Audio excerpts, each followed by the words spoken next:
So maybe one spouse says we should sell the house. What does the other one hear?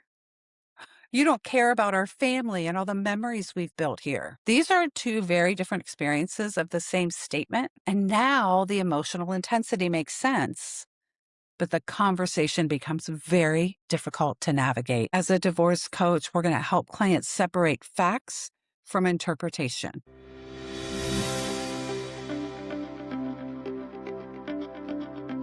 Hi, everyone. Welcome back to the Divorce Coaches Academy podcast, or welcome if it's your first time here. I'm Debra, and today I want to talk about something that sits right at the center of almost every divorce conversation, and that's communication during conflict. More specifically, we're going to explore why communication breaks down, even between two people who at one point likely communicated just fine. And we're going to look at what's really happening underneath the surface when conversations escalate instead of resolve. If you're a divorce coach, this episode is going to feel very familiar.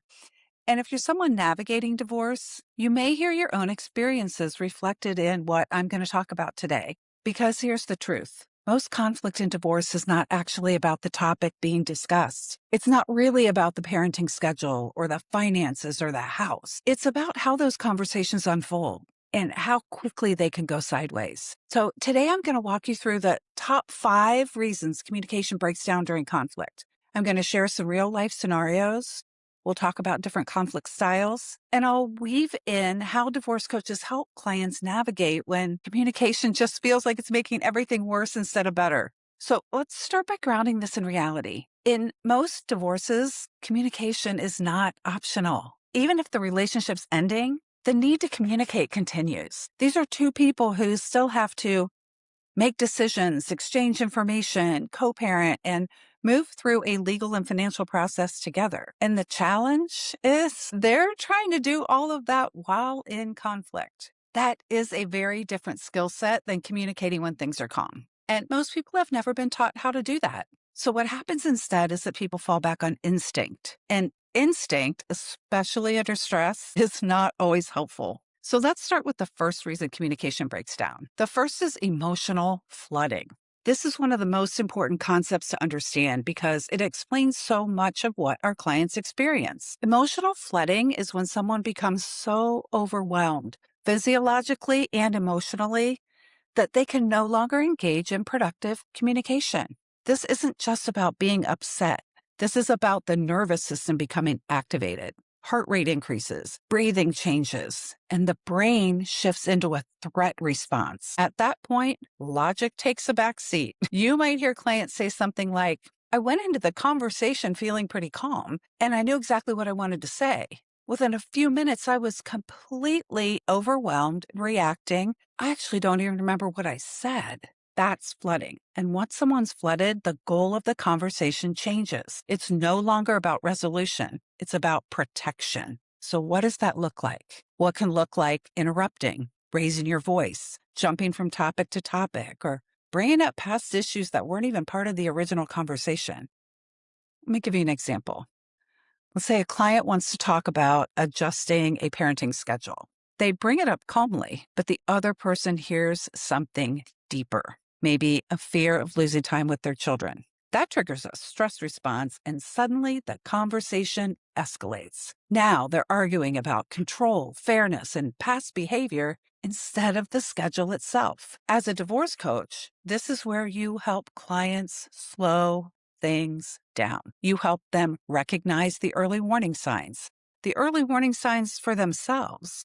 You can help them identify triggers and help them understand that often pushing through a conversation when they're flooded is not productive. Sometimes the most strategic move is to pause, time out. Maybe you and a client can come up with a specific script they can say, something like, I really want to have this conversation, but I can feel it escalating. Let's take a break and come back to it. That's not avoidance. That's regulation. Okay? The second reason communication breaks down is different conflict styles. Not everyone approaches conflict the same way. And this is something that creates tension, often before the conversation even really begins. Some people move toward conflict. Other people move away from it. So let's talk about a few common styles. Avoiders tend to withdraw. They need space to process.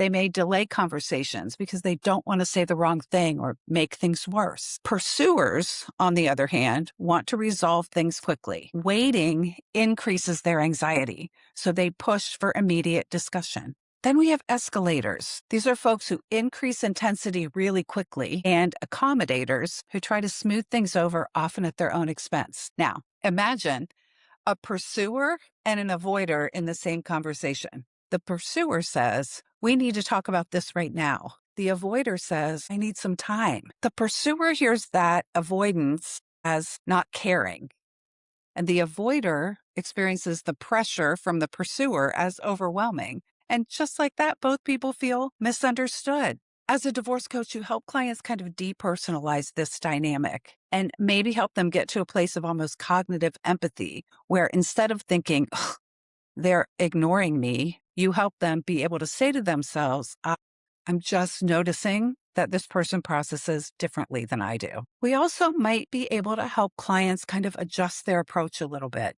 A pursuer might learn to tolerate a pause without escalating, right? Distress tolerance. And an avoider might learn to communicate kind of a clear return time, so the pursuer isn't left hanging. Maybe, "I need an hour and then I can come back to this." These small shifts can completely change how a conversation unfolds.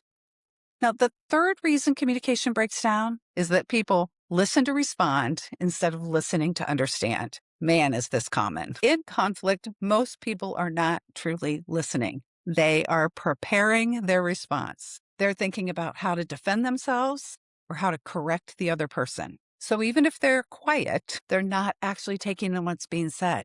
Here's a simple example. Maybe one spouse says, "I feel like I've been handling most of the responsibilities with the kids." And the other immediately responds, "That's not true. I took them to soccer practice last week." Now, the conversation has shifted from understanding to defending. And once that happens, man, it can be really difficult to get things to move forward. As a divorce coach, we can help slow this down. We might teach our clients the skill of reflective listening. So reflecting back what they heard before they respond. Something as simple as, "What I'm hearing you say is that you've been feeling overwhelmed with the kids. Is that right?" It's not agreeing, it's just confirming. It's just reflecting back what I heard. And that can change the entire tone of the conversation.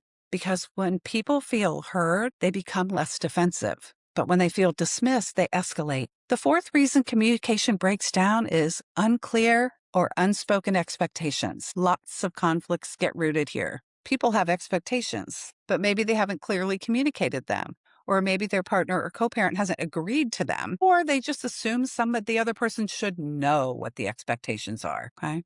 Then what happens is when those expectations aren't met, frustration and resentment build, okay?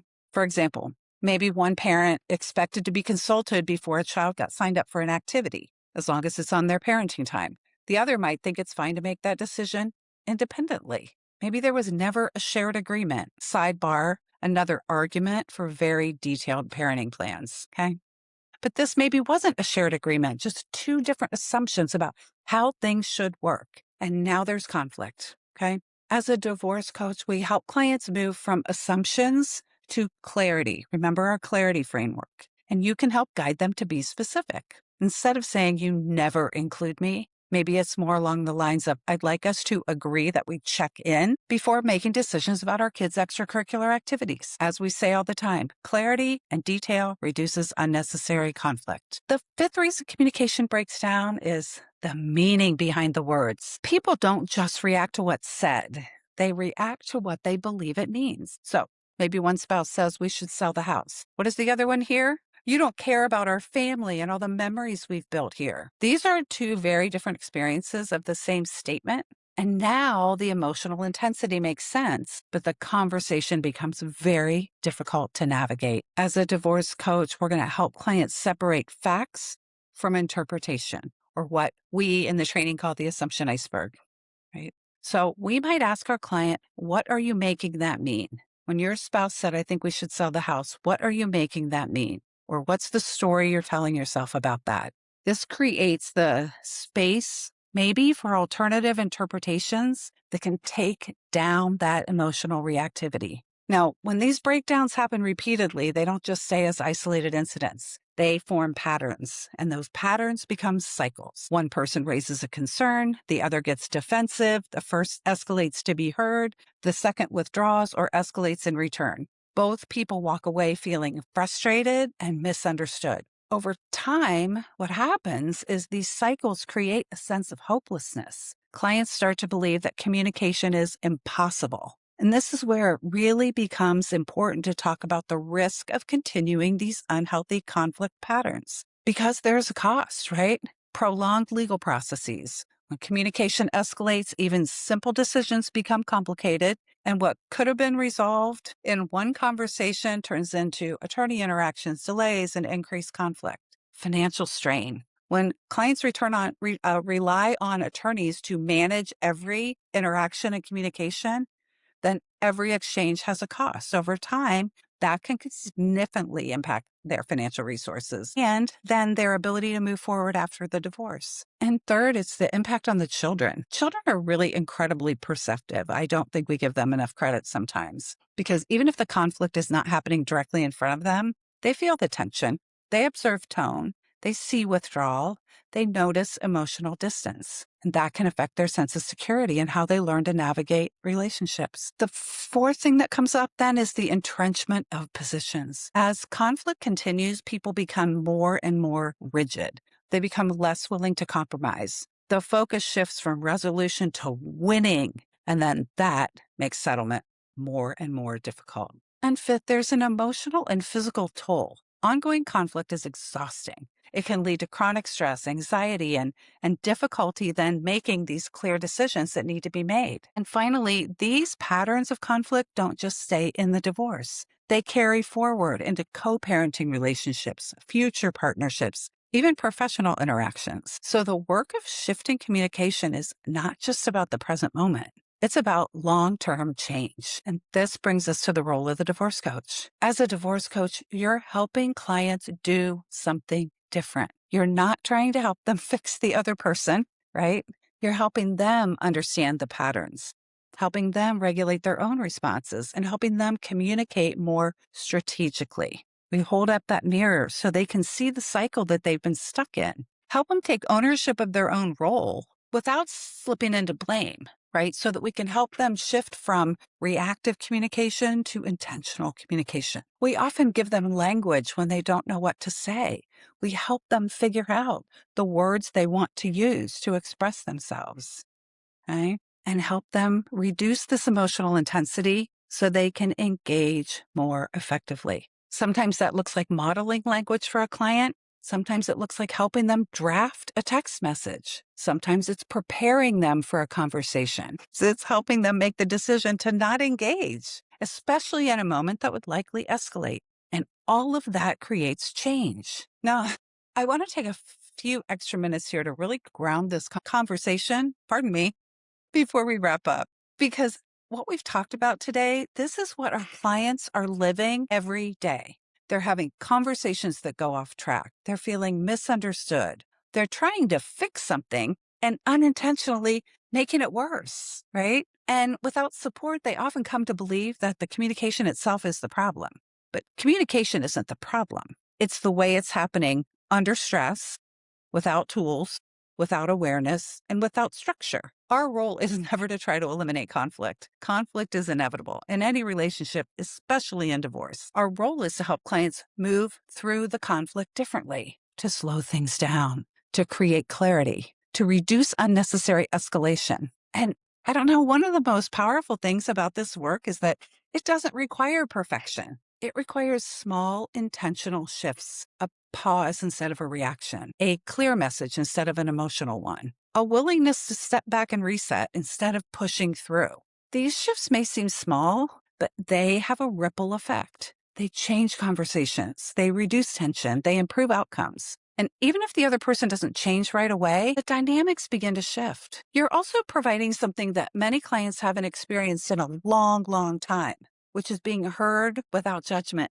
And that alone can change how they show up in their interactions. So if communication feels like the hardest part of divorce, that's not a sign that something's wrong. It's a sign that this is where the work is. This is where transformation happens, not in perfect agreements, but in how people learn to navigate difficult conversations. If this is work you feel drawn to, helping clients navigate conflict with more clarity, confidence, and skill, I want to invite you to learn more about our Divorce Coach Certification Program. The next cohort is going to begin the week of April 19th. So we'd love for you to check that out. If you're mired down in the divorce process and you want some support, you can find a conflict resolution focused divorce coach on our coach locator. You can get information about our coaches and our training program at divorcecoachesacademy.com.